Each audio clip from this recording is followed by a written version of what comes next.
Life Management Science Labs would like to acknowledge that we live and produce this podcast on the traditional lands of the Wurundjeri people. We'd also like to acknowledge the traditional owners of the lands of our listeners and our international colleagues. We'd like to thank and pay our respects to their elders, past, present, and emerging.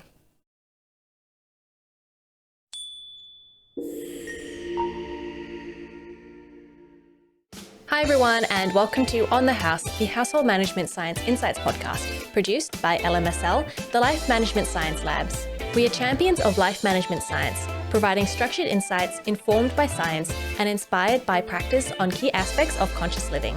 Each week we bring you scientific and practical insights on each element, with expert knowledge from professionals in the field. I'm your host, Gabriella Joustra, coming to you from Naarm, Melbourne, Australia. Let's get started. Hi everyone, and welcome back to the show. Today we're going to talk about smart consumers from the perspective of consumer rights and responsibilities. So here I'm with Megawati Oh, I'm so sorry. I've said your name wrong. Maybe I'll get you to introduce yourself. Go ahead. Yeah, thank you. Good morning, Gabriella and all the audience. So I'm Megawati Simanjuntak. Usually... I'm so sorry. Yeah, it's okay. Usually people call me Mega, and I'm an associate professor from Department of Family and Consumer Sciences, Faculty of Human Ecology, IPB University. Yeah. Thank you. I'm so sorry about that. It's okay. So before we get going, what are your interests in the university? Like, what are you studying? Yeah, so my area of interest is consumer behavior, consumer protection and education, and also family resource management. So all my research related with all the courses that I teach. Great. So before we get started on the topic today, we're going to do a section called Have You Met Megawati? So that's where we get to know you a little bit better. So our first question is, what is your favorite book? Okay, so Gabriella, I love to read self-improvement books. So books on this topic help me develop myself, especially how to control emotions and train my thinking. So recently, I've just completed a book. So the title is Going Offline, Finding Yourself in a World of Distractions. The author is Desi Anwar, one of the famous anchors in Indonesia. This book reminds us to live a more balanced life and how we can appreciate our life and living. This book helped me to discover my identity and comfort in the middle of a distracting world. So we face too many interaction from online. So we need to go back to offline. That's the point. So I guess, what is something that what are you doing in your life? How are you applying what you've learned? Excuse me? So you said you've learned a lot from the book. Yeah. How are you using that in your life? What has changed? Yeah, this book motivated me how to live not only with my gadget, because pandemic make us more related, more attached with our gadget. Our life moved to online. So I just realized from this book that we have to back to offline living. We prefer it's more impact for us if we interact face to face with humankind, not only through virtual. So I try to not to get too close to my gadget now. I learned from this book. Yeah, that's very important. I definitely find that, particularly since the pandemic started, I spend so much time on my phone. And yeah, I don't think it's good. So I should read that book and I'll learn something. Yeah, because it's have Indonesian versions and also English version. Okay, great. Is there a movie that you've enjoyed recently? Yeah, I love watching movies, especially thriller and science fiction genres. So recently, I watched a good movie. In my opinion, it is in Interstellar, which is produced in 2014. This is a science fiction drama. So this film is about the Earth's future that has been riddled with disasters, famines, and droughts. There's only one way to ensure mankind's survival, which is interstellar travel. Yeah, it's very interesting movie. Yeah, I watched that, and I think the filmography was amazing. Yeah, yeah, great. Do you listen to any podcasts? Yeah, but it's not quite just sometimes because I only listen to specific podcasts such as psychology and politics. And also, recently I listened to podcasts that talking about business. I have one podcast in Indonesia, Kasih Solusi, give us solutions about the business because my major or area of interest also in business. Yeah, that sounds good. Do you have a role model? Of course, as a Muslim, my main role model is the Prophet Muhammad, peace be upon him. But I also have the one that I try to follow his lifestyle in Indonesia. He is Sandiaga Uno. He is successful businessman and politicians, and now he become Indonesia's Minister of Tourism and Creative Economy. How he struggled to establish his business, how he enjoy his life, and how he can balance his personal life, family, and career, make me want to follow his steps.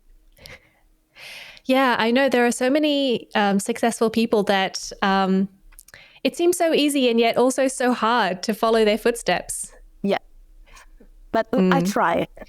Yeah, we can all try. Yeah. And are there any recent courses that you've done? So actually, I accomplished my doctoral degree in 2014. So it was 7 years Congratulations. ago. Yeah.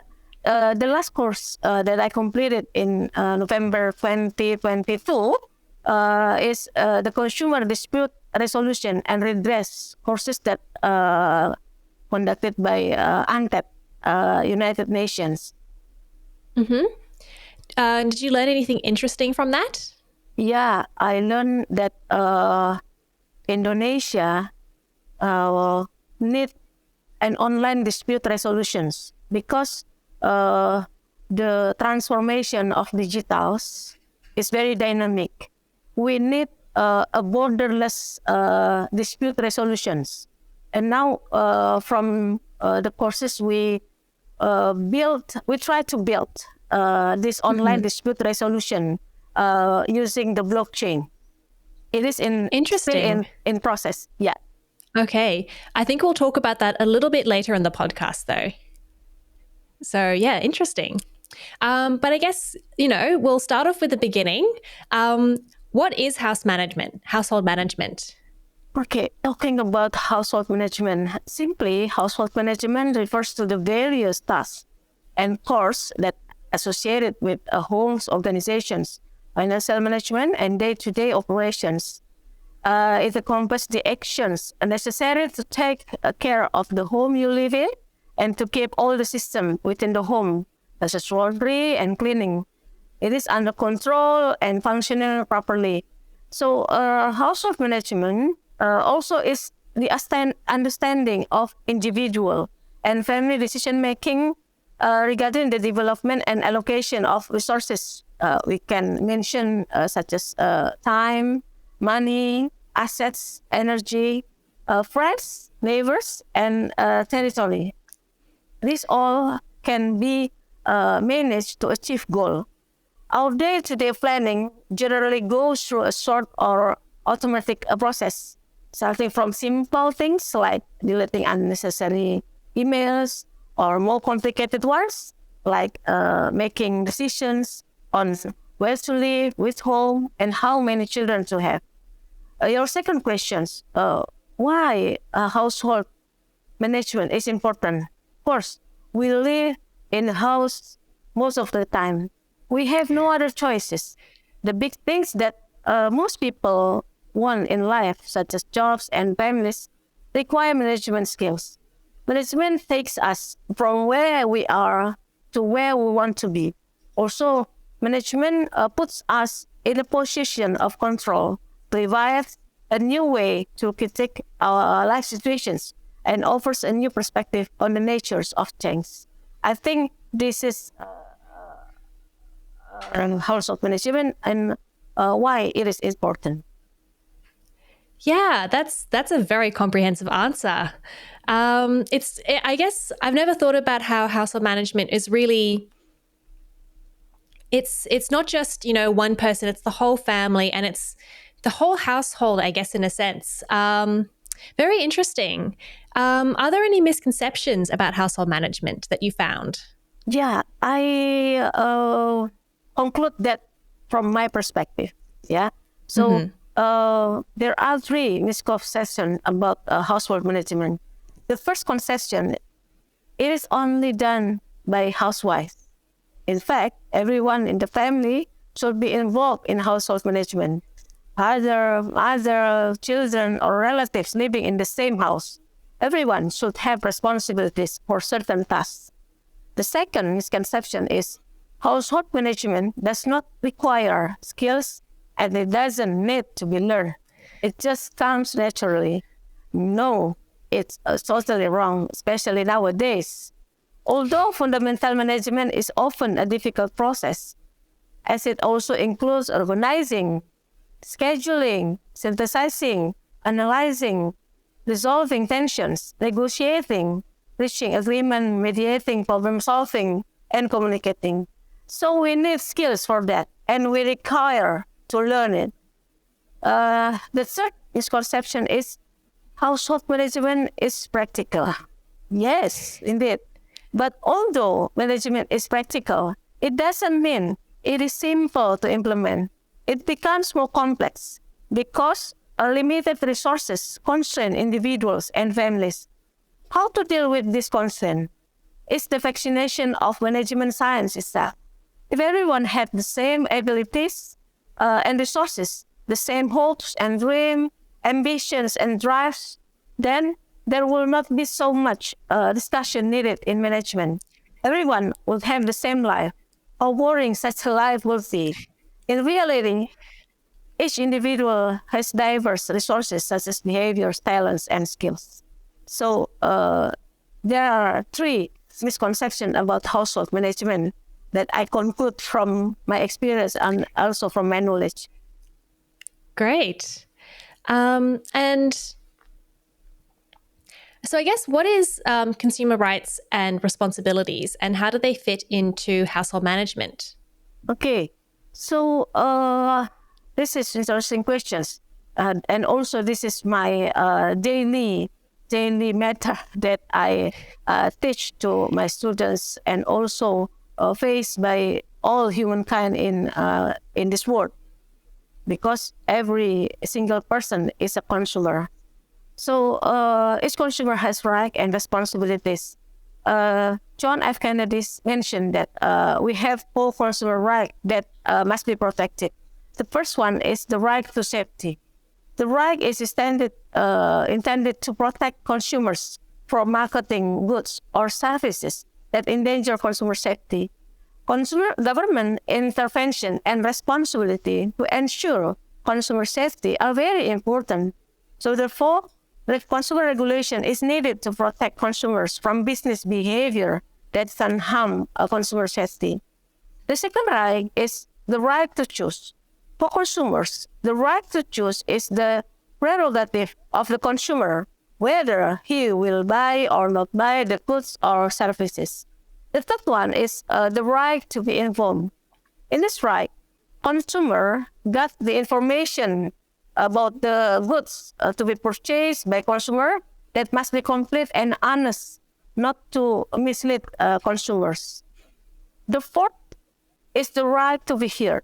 This right is intended to ensure that consumers must be considered in government policies, including being heard in forming policies.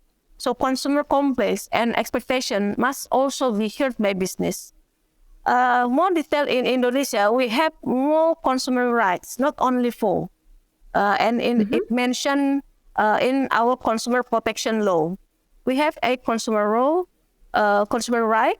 Okay, the first one is to gain comfort, security, and safety, to choose the goods or services to be used, to obtain the correct, clear, honest information about the condition and guarantee of the goods or services, to hear, to be heard opinions and complaints, to the right to legal protection, the right to receive guidance, to be treated and served correctly and honestly and non-discriminatory, and lastly, right to receive compensations. Besides the right that consumers have, several responsibilities also have to be applied. The first one is consumer must read or follow the information, instructions, and usage procedures. The second, consumer must have a good intention for purchasing. The third, a consumer must pay according to the agreed price. And the fourth, a consumer must follow legal remedies in a dispute. Right and obligation are closely related because right and obligation are two important things that cannot be separated. Right, on the one hand, are what we should strive for. On the other hand, also, consumer right become obligation for business. But before demanding right, we must ensure that we have fulfilled our obligations. So, consumer cannot demand the rights continuously without fulfilling their obligation first. So, this right and responsibility very related with household management, because every time in our family, in our household, we make a decision-making process. Each of our decision need a knowledge, and we also frequently or often buy some things that we need to run the household management. So we need to know our rights and responsibilities. Yeah. Yeah, definitely. I think it's very interesting what you said about. I think this is what you mean is our rights are the customer's rights are the responsibilities of the business, and then our responsibilities are the rights of the business. I think that's very interesting. It's I guess we both need to be there.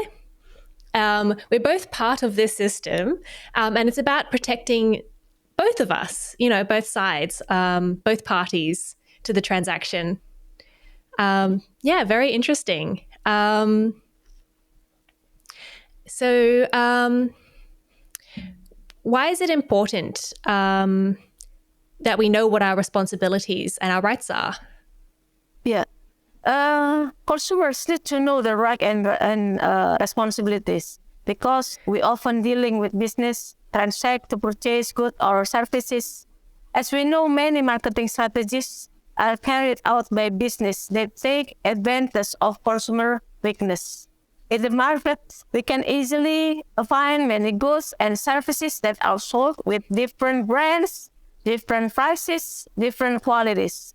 The way sellers attract consumers, such as through discount, advertisement, and promotions, vary greatly. Where many businesses want big profit, also consumers find it difficult to choose goods and services due to the lack of knowledge. So consumers need to know their right and responsibility to make them empowered in front of the business. So I think something that you mentioned as well, that's so are businesses looking to use the consumers in a sense? Yeah. So why is that? Yeah. So the consumers need to be smart. Yeah, because the business itself, they are smart. Okay. Now we have this term, a smart consumer. So how our consumers become smart is very urgent. Okay, so the smart consumers I mentioned here is consumers who afford their right and perform their responsibility as consumer. And the most important things we hope from our consumers, because we have a different class of economy, they can prioritize needs over wants. The consumer who can prioritize needs over wants is a smart consumers. Okay, they are not just buying anything because the business offer the cheap price, they offer the discount, cashback, and so on. So we have to prioritize needs over wants. Needs, Okay. yeah. Oh no, so go ahead, continue. Yeah. So needs are goods or services needed at the right time, while wants are the urge to buy goods that are not necessarily needed. So smart consumers will choose product or services according to their quality and needs, not just price or desire. Indonesia, mostly our consumers put price as the consideration, the most consideration to buy a product. So we have to educate it more in terms of price. The cheaper price doesn't mean they have a good quality of product. So yeah, having a better quality, longer lasting product is better, and it's better to spend more money than to have something than to spend less money and have something that's not going to be as good. What are some other tips for how to be a smart consumer? Yeah, to become a smart consumer, I have some tips to share. Okay, the first one is, as consumer, you have to check and be cautious before buying. The second tips is a consumer should buy according to needs, not wants. As I mentioned before, consumer make sure that the product is up to standard. So in Indonesia, we have this SNI, Standar Nasional Indonesia, or Indonesian National Standard. I believe Australia has also this standard. And consumer have to make sure that the product, I already mentioned that. Consumer need to pay attention to the expiry date. Okay? And then consumer have to pay attention to warranty labels and manuals. Next, consumer dare to complain to the seller if there is a product mismatch with what was promised. And my last tip is, don't be tempted to buy a cheap product prices. Make sure the quality, suitability, authenticity of the product first. Maybe that's some tips for consumer to become a smart consumers. Those are some great tips. I do have a few questions about them. So you mentioned the expiry dates, that we should check expiry dates.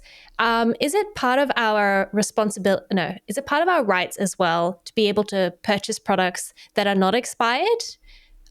Should companies be offering products that are expired? Yeah, it's become one of, so the right of consumer become the obligation of the responsibility of business. In terms of expired date, the business should put this information on the product. So the consumer has the right for safety, for security, from a damaged product. So this is an obligation for business to put this information on their label. Okay. So it's their responsibility to make us aware of it, but it's our responsibility to check to make sure. Yeah, correct. That's great. So I guess, yeah, being a smart consumer is knowing what to look out for. Yeah. Great. So you also mentioned that, we should have an avenue to make complaints, and that part of our responsibilities is to complain if something's wrong. What are some common complaints that people have with products or businesses? Yeah, complaints are consumer action if they are dissatisfied with the goods or services received. So the main cause of consumer complaints is the consumer expectation of goods or services that they purchase and services they receive do not match. Consumers submit various complaints, but I refer to data from National Consumer Protection Agency, which is I become a member there now. This is the organization that receives consumer complaints in Indonesia. So in the last 6 years, National Consumer Protection Agencies has received more than 8,000 complaints from consumers, with the top 3 sectors are financial service, e-commerce, and housing. So if we go deeper to each this sector of the sectors, in housing sectors, the complaints are legality of buildings and land, stalled constructions, not as promised, and then a refund of fees for cancellation, promises of advertising promotions, physical inaccuracy, lawsuit for postponement of debt payment obligations, and bankruptcy, as well as services charge. Next, in the financial services sectors, the complaints related to insurance, banking, digital money, leasing, investment, and non-banking loans. For the e-commerce sectors, I will explain you later. Okay. And so if you do have a complaint, where should you go? To the complaints board, as you mentioned? Yeah, this is our problem now in Indonesia, actually, because we have this index that measure how empowered the consumers in facing with the business. We call it Index Keberdayaan Konsumen or Consumer Empowerment Index. So the most lowest of the dimensions of this index is the complaint. Yeah? Because many consumers do not know where they should complain. So the channel of complaint, they do not know about that. And they don't have an eager, or they just lazy to raise their complaint. So the ideal one is when a consumer is disappointed with goods or services they purchase, they can complain directly to the business. They can contact the store or customer service, visit the shop, or writing a letter. So then, if the seller does not respond to the complaint, consumer can submit the complaint to the consumer protection agencies or the government that related to the goods or services purchased. Also, to make sure other consumers do not experience the same issues, complaint can be submitted to the mass media or writing in the review column if consumers purchases online in e-commerce. So would you say that you should always start by complaining directly to the business? Yeah, correct. And then if that doesn't work, you can go to the government and you can go to the media. Yeah, good. Yeah. Okay, that's great. Oh, it's not great, I suppose. Having a complaint, prefer not to have any complaints, really. Yeah. If you're a smart consumer, you don't have any complaint. Exactly. And so you also mentioned e-commerce, and there are some specific issues there. So what are they?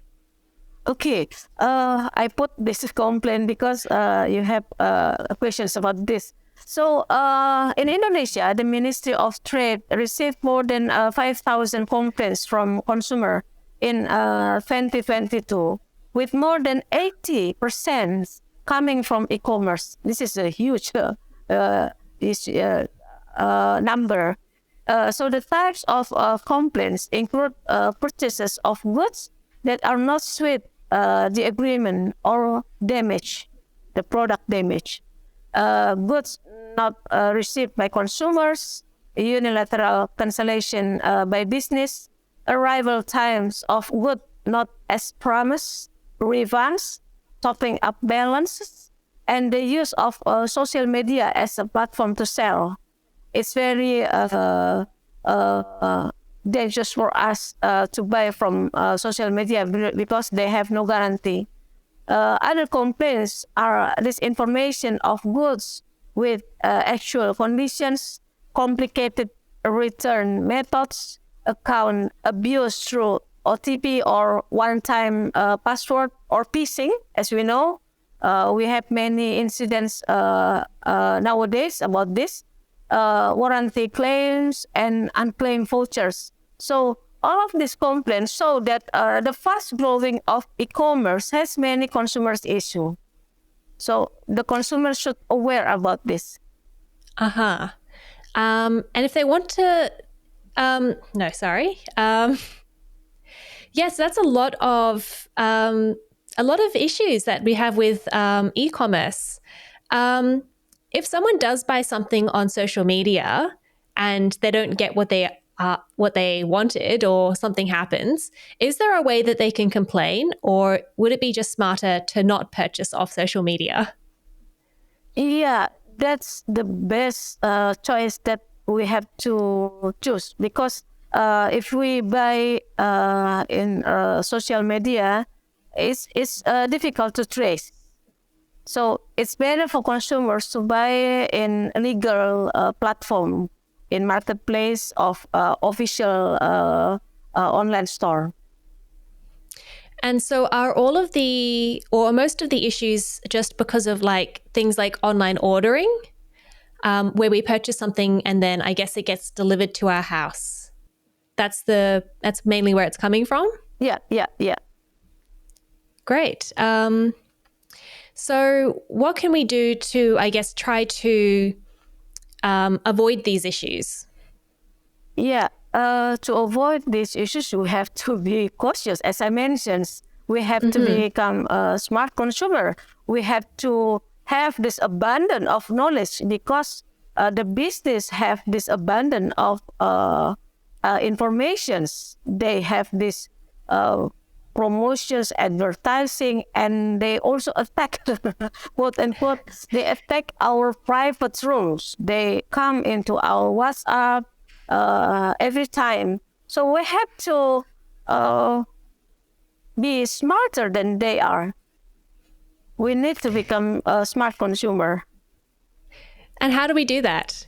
Yeah, I think the government or the consumer protection agencies have this program of education, socializations, how to advocate the consumers, so they become empowered.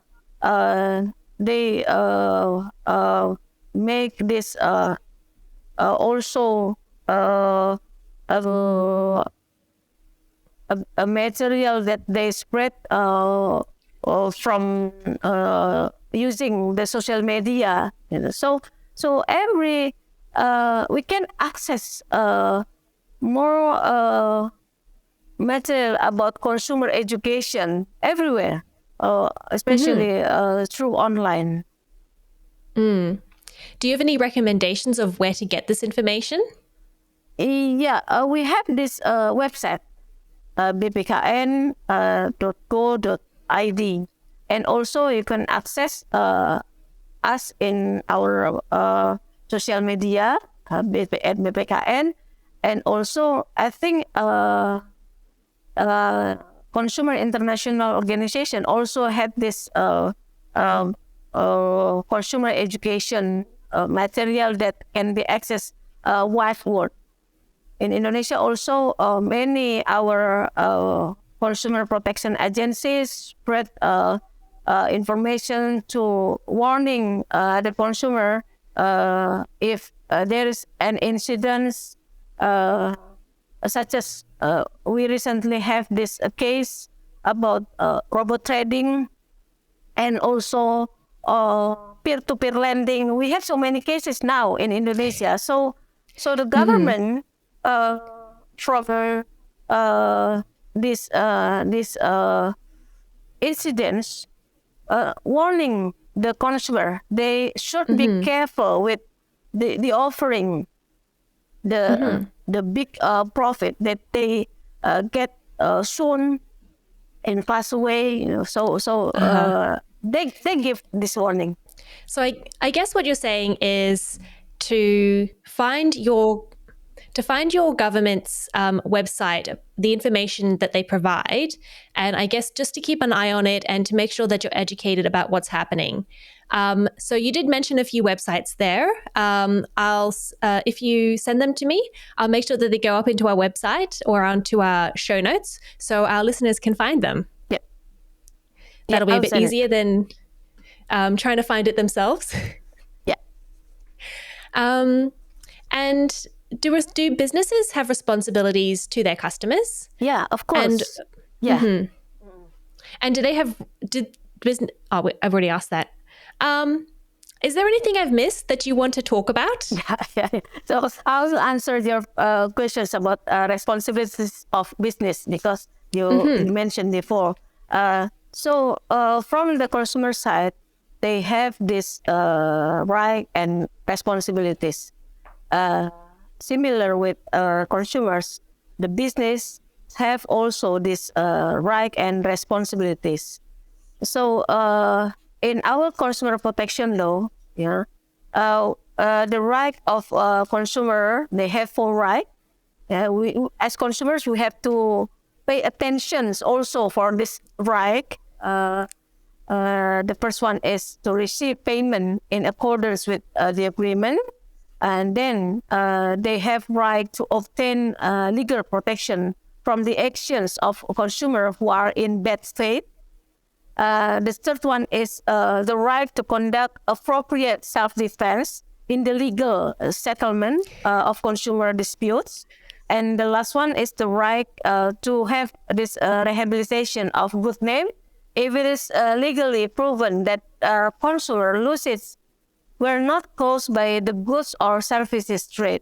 That's the four right of business. Next, the obligation. They have right, so they will also have these obligations.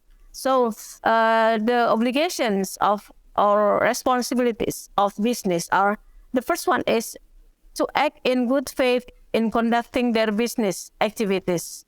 They have to provide correct, clear, and honest information regarding the conditions and guarantees. The third one is they treat or serve consumers honestly and non-discriminatory. The fourth one is they provide guarantee of the quality of goods or services. Then they provide opportunities for consumers to test or try certain goods or services and provide guarantees. The last one is provide compensation or replacement if the goods do not suit the agreement. These are the right and obligations or responsibilities of the business.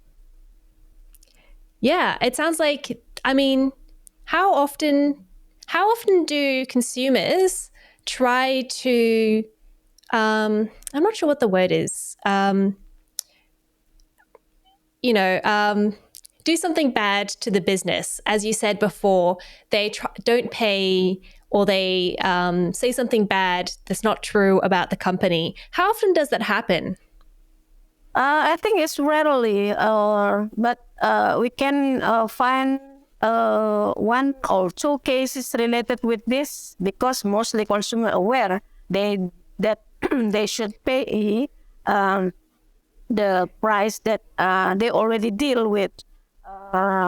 And I think the issue with the good name, I think we have one issue about this, but at last, finally, the consumer win at the court. Interesting. Yeah. So is it not as big an issue, I guess, if customers do these things to companies as it is for companies to do this to consumers? Yeah. I think if consumers have this, okay. Oh, I'll tell you one. It's just happened in Indonesia. So one consumers complain, and she write on social media that this brand of tea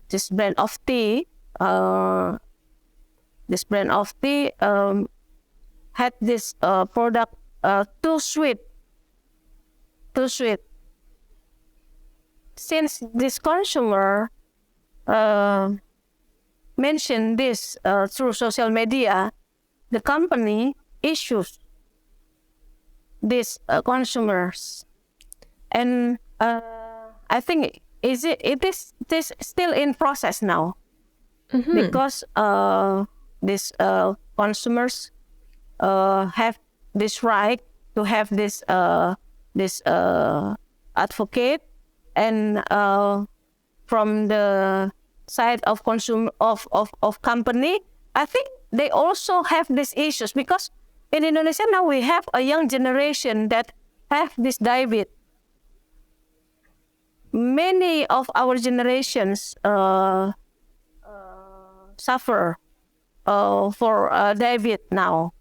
So it's become a problem, and Indonesian regulation tries to accommodate this, but still on process. How the company should reduce the usage of,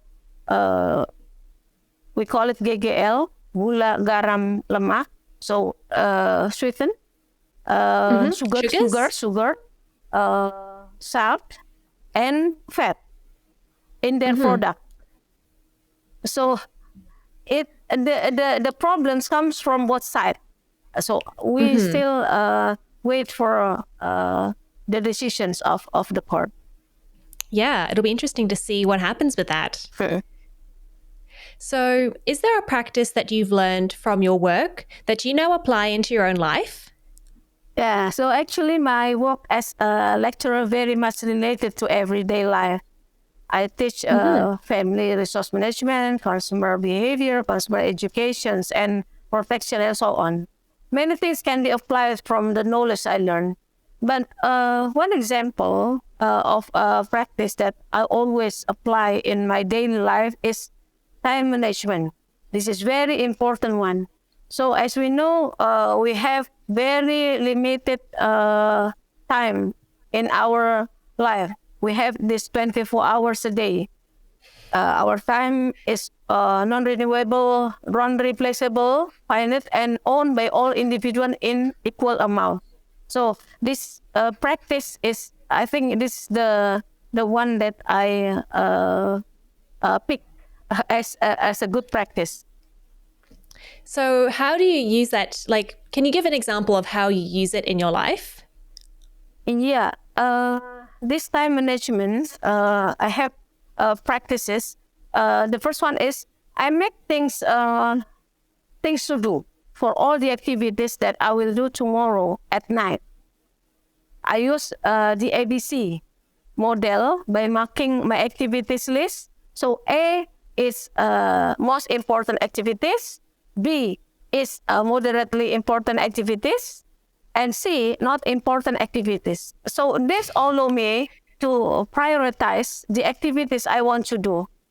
Secondly, this time management reduces my stress because all activities are planned and under my control. I can avoid as much as possible unexpected or sudden activities that will disturb my to-do list. So lastly, I can allocate the me time and time for family because all activities are under schedule and well planned. That's great. Yeah, I think it's very important to schedule time to spend with friends and family as well as doing our activities, working. And how do you think this impacts your life? Yeah. So I think this is very impactful for me. It helped me accomplish all the activities and not to procrastinate, delay my work because I have the schedule, and if it's already done, I just cross it, and it's give me a satisfaction. Do you think everyone should do this? Yeah, absolutely. So I make this to-do list is very important, and everyone should apply this. So they will their daily life will be under control. Are there any challenges that you found with it? I think not really because so far I didn't have a difficulties to practice this every day. And is there anything that I've missed that you wanted to talk about? Yeah, maybe I just do you mean the passionate thing that I'll move on to that next. Okay. If we want to combine the time management, I recommend that we can combine our daily time management with our medium or long-term planning goals that we can do periodically. So these goals can be monthly, every year, or every 5 years. Okay, so every day make a list of the next day. Yeah. And then you said once a month, plan some every longer month. term goals. Yeah. And then once a year, some longer term goals. Yeah. And then every 5 years. Oh, that's doable. Yeah. Yeah, that's great. So we do have a few questions from the audience as well. Question number 1 is, so someone said that they bought an inflatable pillow, but the part that they have, the part where they blow up, it's broken. Is this something that they should go back to the business for to complain about and to get a replacement? Or do they just need to buy a new one? Yeah, I think as I mentioned that consumer right have to have this replacement or compensations. This is the right of consumer that mentioned in consumer protection law. So I recommended you to go back to the business and change the pillow with the good one. So just don't buy it. The new one, just change it because we have this right. Yeah. So question number 2. After receiving my bill, I realized the posted date is very close to the due date of the bill. Do you have a right to complain about the inefficiency of the sort of the bill date and the when it was posted? Yeah. So again, you can complain. You can submit or talk to the business about this. I think they will be very cooperative with this. Another question. How much evidence should we keep to provide a reasonable argument of rights in breached? Okay. You may correct me if I'm wrong. Is it the document that we need to submit our complaint? Yeah, I think so. Yeah. Okay. So you have to keep the receipt when you buy something. That's a proof that you can give to the business if you have a complaint, because the complaints not only at the time of buying the product, but also post consumption. If endangers your life, for example, it can go back to the business, and you have to show the receipt. Okay, and you have to usually they ask to write down the chronologies of the process of buying, when you buy, where, and also is there any trying or tested when you buy the product, and what makes for example, what makes the goods or the products damage, why it harms you. So you have to very detail about this, because the business also try to prevent them from the naughty consumers. Yes. So yeah, you're saying we should provide a lot of evidence so that we can get refunds or get compensation. Yeah. So our last question is, if I use a tool incorrectly and it breaks, should I be refunded? Okay. So if you buy tools and you use incorrectly, yeah, this is the tricky one, because we have to make sure that the product or the tools, as you mentioned, broke or damaged not because of the consumers. So the consumers have this obligation. They have to read the procedures, how you use these tools correctly. If you don't do this, you may broken the tools. At this point, the tools damaged by the consumer itself. So I think the business will find out that the tools did not damage because of the product itself, but because of the consumers, because they do not know how to use the tools. So you have to make sure you read the manual books, the manuals that they attach with the tools. Okay. So it's up to the consumer to know how to use something correctly. Yeah. And then if it breaks because they haven't used it correctly, the company isn't responsible for that. Yeah. Okay. So that's all the questions from the audience. Now we're going to go on to the open mic. So that's where the guest gets to talk about anything that they're passionate about. So what are you passionate about? Yeah, Gabriella. So since the COVID-19 pandemic in 2020, it requires us to stay at home. I think the similar with you in Australia. So I have been enjoying organizing my home and buying unique items that are fun to look at, because it's very boring for us to stay at home every day, every hours, every minute. So how to make my home comfortable to live in. So I also recently created a garden on the upper terrace of my house, where the family is free to sunbathe in the morning, and it also becomes a place together for all my family members and our relatives. So finally, yesterday is just accomplished. We finally have a cozy place with the sky as our view. It's great fun. Oh, that's lovely.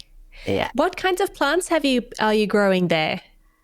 Yeah, because actually I am in the middle of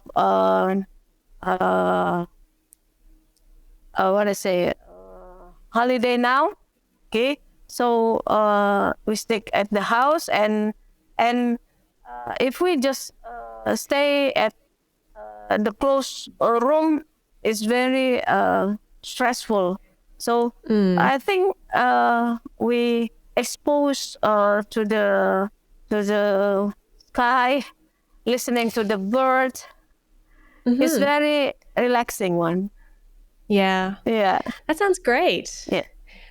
And so what things have you bought for your house? You said that you'd bought a lot of things. Yeah, because we only facing the what is it? The White House. But as I mentioned, I buy some items that make me more enjoyable, and also I have this what I say garden also in front of my room. Yeah, but with the additional of garden at my rooftop, I think it will my